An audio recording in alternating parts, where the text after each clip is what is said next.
Superwoman, le nom intrigue, mais ici, pas de super pouvoir, plutôt de l'influence, parfois discrète, souvent invisible, des femmes qui, d'une certaine façon, transforment la société.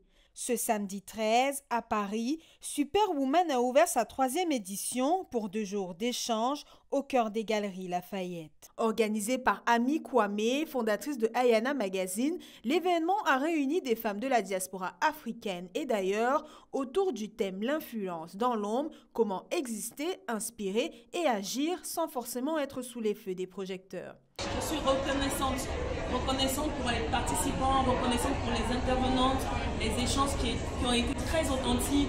Il y a eu même des petits clashs et c'est ce que je veux parce que c'est dans la différence qu'on va faire justement un monde meilleur. Et merci en tout cas à tout le monde parce que c'est tout ce que j'ai à dire. Merci, merci, merci.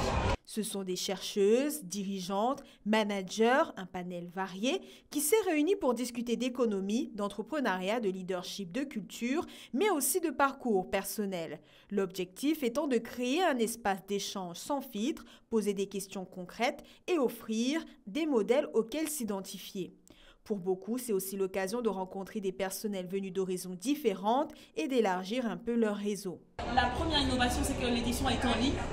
On a pu suivre en live cette édition. La deuxième innovation, c'est qu'on n'a pas fait de panel, on s'est vraiment concentré sur les conversations.